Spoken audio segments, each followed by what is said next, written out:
Imagine you walk into a car dealership. On the left side of the showroom, you have a sports car. Yeah. It's designed to go fast, redline the engine at every stoplight, and honestly, the warranty runs out after 3 years.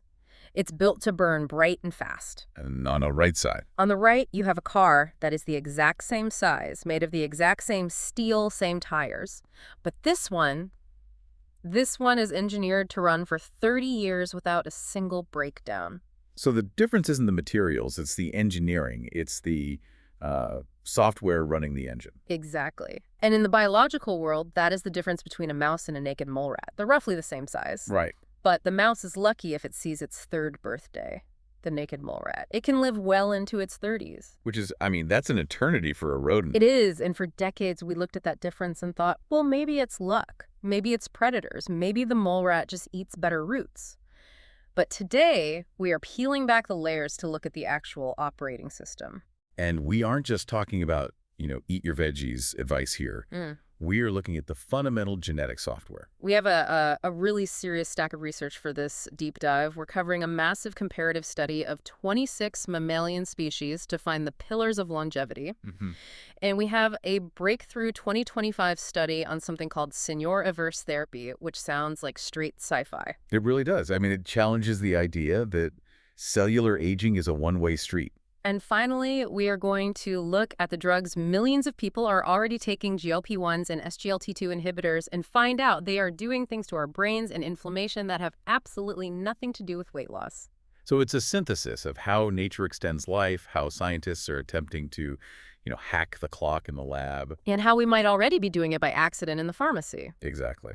So let's start with the big picture. This comparative study, researchers took 26 different mammals, everything from shrews to humans to elephants, and analyzed their transcriptomics. Right, and we should probably clarify what transcriptomics even is, because it's a bit of a mouthful. It sounds like something you need a PhD just to pronounce. Yeah. Totally. So think of your DNA as like a giant library. It has every book ever written just sitting on the shelves. That's the genome. Okay. But transcriptomics, that's the study of which books are actually being checked out and read aloud at any given moment. So it's about gene expression, what's actually active. What's active, exactly. So the researchers wanted to know, in long-lived species, what genes are turned up to 11 and which ones are dialed way down. And they found two distinct baskets of genes. They correlate perfectly with maximum lifespan. They called them the neg-MLS and the pos-MLS, which I have to say is just terrible branding. Scientists are not known for their marketing flair, no. Neg-MLS just stands for negative correlation with maximum lifespan. So these are the genes you don't want active if you plan on living to 100. Correct. These genes are blazing hot in short-lived animals like our mouse friend. And when you look at what these genes actually do, it paints a pretty chaotic picture. What are they doing? They're primarily involved in energy metabolism and inflammation. So the mouse is basically just running its engine red hot, constantly. It's burning the candle at both ends with a blowtorch. High energy, high inflammation. But the key insight here isn't just that they are burning energy, it's how that burn is regulated. Okay. These genes are under incredibly tight control by the circadian clock. A circadian rhythm. I mean, I usually just think of that as, when I get sleepy. Well, it's much deeper than sleep. It's the rhythm of your cells. In short-lived species, the circadian regulator, specifically the CLOCK gene, keeps these metabolic fires pumping in a very high amplitude cycle. Exactly. It's a constant high RPM oscillation. Burn, burn, burn. In the long-lived species, the naked mole rats and us. We've dampened that signal. We don't let the circadian clock drive our metabolism that hard. It's like they've installed a governor on the engine to prevent redlining. So they just reduce the wear and tear. Right. They reduce the noise that comes from that constant high-energy oscillation. Okay, so pillar one of longevity is calm down, dampen the metabolic fire and the inflammation that comes with it. Now, what about the other basket, the pos-MLS? This is the positive correlation. These are the genes that long-lived species express at much higher levels. And their function is, well, it's beautiful. They're almost entirely focused on repair. Repairing what, specifically? DNA, specifically fixing things like double-strand breaks, which are the most dangerous kind of DNA damage where the helix just snaps into a mismatch repair. They also heavily express genes for organizing microtubules, which is kind of like maintaining the structural skeleton of the cell. So while the mouse is focused on burning energy, the mole rat is focused on, like, fixing potholes on the highway. Precisely. But the real aha moment for me wasn't just that they repair DNA. It's who is in charge of that repair crew. Who's the boss of the operation? Master pluripotency regulators, specifically genes called OCT4 and NANOG. Wait, hold on. I recognize OCP4. That's an embryonic stem cell gene. That's what makes an embryo. Well, in an embryo, that's the growth gene. You nailed it. In most animals, those genes turn off shortly after you're born. You differentiate, you grow up, and the embryonic software just shuts down. Right. But long-lived species have figured out a hack. What kind of hack? They managed to keep these networks, these embryonic repair systems, active throughout their adult lives without it going haywire.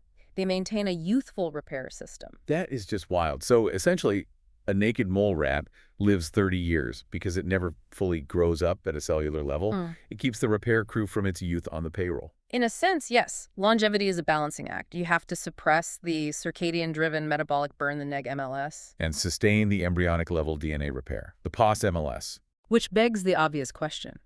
If nature does this naturally in mole rats, can we force our bodies to do it? Can we turn that embryonic software back on?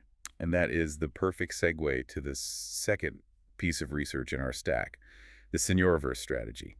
This is a 2025 paper, so it's cutting edge, and it challenges one of the biggest dogmas in the field. The dogma of the zombie cell. Exactly. We're talking about cellular senescence. When a cell gets too damaged or stressed, it pulls the emergency brake. It enters a state called growth arrest. It stops dividing. And the prevailing wisdom has been that these are just bad actors. They sit there, they don't die, and they spew out all these inflammatory signals, what scientists call the SAP. Right. They infect the neighborhood. And for the last 10 years, the billion-dollar idea has been senolytics. Kill the zombies. Just develop drugs to wipe them out. But this new study asked a different question. What if we don't have to kill them? What if we can cure them? What if we can release that emergency brake and let them divide again? I have to stop you there, because that sounds incredibly dangerous. A cell stops dividing for a reason, usually to stop itself from becoming cancerous. If you release the brake on a damaged cell, aren't you just asking for a tumor? That is exactly the first question I asked when I read the abstract. It sounds like a recipe for disaster. But the mechanism they used is incredibly precise. How so? They didn't just blast the cells with a generic growth hormone. They used exosomes derived from human embryonic stem cells. Exosomes are like little mail carriers. Think of them as microscopic bubbles, yeah. Yeah. They're filled with instructions that cells send to one another, like a USB drive you pass to a friend. In this case, the exosomes from embryonic stem cells contained a specific file on that drive, a microRNA called miR302b. miR302b? Okay. What does this message say to the zombie cell? It acts like a precision key. It targets two specific proteins, CDKN1A, also known as P21, and cyclin G2. And these proteins are the brakes that keep the senescent cell stuck. So miR302b just cuts the brake lines. That's a great way to put it. It cuts the brake lines, and the cells started dividing again. They re-entered the cell cycle. They did. Proliferation. They call this the Senoreverse strategy. Okay, doing this in a petri dish is one thing. Cells in a dish do weird stuff all the time, but they did this in living animals, right? They did, and the results were visually striking. They took aging mice that had lost their fur, had gray hair, curved spines, weak grip strengths, basically geriatric mice, and they treated them with this therapy. Oh. It was like watching a time lapse in reverse. The fur grew back, the graying reversed. Their grip strength improved significantly, their spinal curvature kyphosis, it reduced. That's actual rejuvenation, not just slowing down aging, but reversing the visible sign. And it went beyond the visible, too. They put these mice in water mazes to test cognitive function. The treated mice had significantly better memory and navigation skills. Wow. And crucially, they lived longer. Median lifespan went up by about 15%, and maximum lifespan by about 12%. But we have to go back to the cancer question. You cannot tell me that releasing the brakes on old, damaged cells didn't cause tumors. This is the most surprising finding in the paper. Over a 24-month observation period, which is a lifetime for a mouse, they saw no increase in tumor burden. None. None observed. The paper suggests that by restoring the proliferative capacity, they allowed the tissue to regenerate and function normally. It seems to be a controlled re-entry into the cell cycle, not chaotic, unchecked growth. It just challenges this whole idea that senescence is irreversible. It suggests it's just a state we can toggle on and off. Exactly. It's not a cliff you fall off. It's a waiting room you can walk out of. So we have the genetic pillars keeping repair systems online like a mole rat. We have Senoreverse using embryonic signals to reboot stalled cells. But let's be real for a second. Most of us don't have access to embryonic stem cell exosomes. Not yet, anyway. That's still very much in the lab. But millions of people do have access to the drugs in our third source. We're talking about GLP-1 agonists like Ozempic and Wegovy and SGLT2 inhibitors. And this is where the story gets really interesting for the average person. We know these drugs work for diabetes and weight loss. That's the headline. But our sources suggest that underneath that, they are doing things that look suspiciously like the longevity mechanisms we just discussed. Let's start with the GLP-1s. Everyone thinks weight loss drug, it makes you feel full. But the research says there is a profound anti-inflammatory effect that happens before people lose the weight. That's the key takeaway. It's independent of the weight loss. If you take the drug, your inflammation markers drop before the scale even moves. The drug is calming the immune system directly. How? Is it just binding to immune cells floating around in the blood? Two ways. First, yes, directly. GLP-1 receptors are sitting right there on your immune cells, specifically certain innate lymphoid cells and T cells. When the drug hits them, it blocks the NF-κB pathway. And NF-κB is? Think of NF-κB as the master switch for inflammation. If NF-κB is flipped on, your cells are shouting fire and spitting out inflammatory cytokines. GLP-1 reaches in and flips that switch off. Okay, so that's a direct effect, but you mentioned something about a brain reflex earlier. That sounds way more complex. Right, and this is the part that really blew my mind. GLP-1s cross the blood-brain barrier. They hit neurons in the brain. The brain detects the drug and says, okay, message received. Then, the brain sends a signal down through the nervous system to the rest of the body. Wait, so the brain is telling the liver and lungs to stop being inflamed? Exactly. It uses a neural circuit to tell peripheral organs, hey, cool it, dampen the immune response.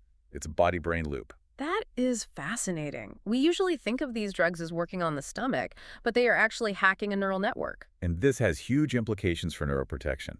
The sources mentioned GLP-1s promote neurogenesis, the growth of new neurons, and improve performance in models of Parkinson's and stroke. By upregulating the IGF-1 receptor in the brain, right? Yes. Bro? And it also helps the heart. It activates elastogenesis, literally making the heart tissue more elastic after injury, again, via that IGF-1 pathway. Which connects back to the very first thing we talked about. Elasticity and repair are those pause MLS traits. You're seeing the pattern. Now look at the other drug class, SGLT2 inhibitors. These are the ones for heart failure or diabetes. They make you pee out sugar. A bit gross, but accurate. They block glucose reabsorption in the kidneys. But look at the hormonal shift that creates. When you dump sugar, your insulin levels drop. And when insulin drops, your body panics a little and boosts growth hormone. Hold on. I thought growth hormone was bad for aging. I've read a dozen studies saying low GH leads to longer life in worms and mice. In a baseline state, yes. You don't want high growth hormone all the time. But in this specific context, the SGLT2 inhibitors are mimicking a state of nutrient deprivation like fasting. The boost in GH drives the liver to produce ketone bodies. Ketones, the alternative fuel source. Exactly. Specifically, beta-hydroxybutyrate. It's a superfuel for the brain and heart. So the drug forces your body to switch from running on sugar to running on ketones and fat, even if you just ate a sandwich. And the sources say this actually preserves muscle, because usually when you fast, you risk losing muscle mass. That's the magic trick here. Because of that IGF-1 signaling, SGLT2s seem to maintain muscle mass while stripping away fat.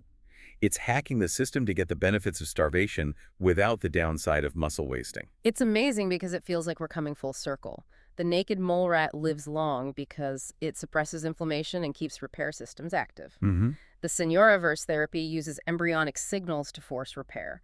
And these drugs, they're clumsy, but they're hitting those same buttons. Clumsy hack is the perfect way to describe it. GLP-1s hack the inflammation network via the brain. SGLT2s hack the nutrient sensing network to mimic fasting. So when we pull all this together, the genetics, the Senoreverse, the drugs, what's the headline here? Because for a long time, the headline was just, don't smoke and exercise more. The headline is network regulation. Okay, let's break that down. We used to think of aging as just a collection of failing parts. A bad heart, a weak brain, a tumor, just entropy. But everything we discussed today points to the fact that aging is a software issue. It's dysregulation. It's bad code. Precisely. Short-lived animals have the metabolic burn software running too hot. Long-lived animals keep the embryonic repair software running longer. And the Senoreverse study proves we can actually reboot that software. We can introduce a line of code MIR302B and tell a cell, you aren't done yet, get back to work. And it works. That's the paradigm shift. We're moving from fixing the broken part to debugging the code. It makes me wonder about the future of medicine. Right now we go to the doctor when something breaks. Doc, my knee hurts. Doc, I have high blood sugar. We treat the symptoms. Right, we treat the pathology after it appears. But if we can target these central nodes like the P21 break-in cells or the NFKB inflammation switch, are we approaching a point where we stop treating the diseases and start treating the aging process itself? I think we are. If you look at the Senoreverse mice, they didn't just fix one organ. The whole organism got younger, the fur, the spine, the brain. That happens because you touched a central node in the network. You upgraded the operating system instead of patching a flat tire. Exactly. Instead of playing whack-a-mole with symptoms, you just reset the board. It's incredible to think that the keys to this might be hiding in the genes of a naked mole rat or in the side effects of a diabetes drug we've been using for years. Or floating around in exosomes we used to think were just cellular garbage. It's a brave new world. Well, if you want to geek out on the specific targets we mentioned today, if you want to see the charts on MIR302B or look at that comparative data, we've got the full stack in the show notes. The P21 and cyclin G2 mechanisms are particularly worth a look if you like the molecular stuff. Definitely check that out. Thanks for diving deep with us. We'll see you on the next one.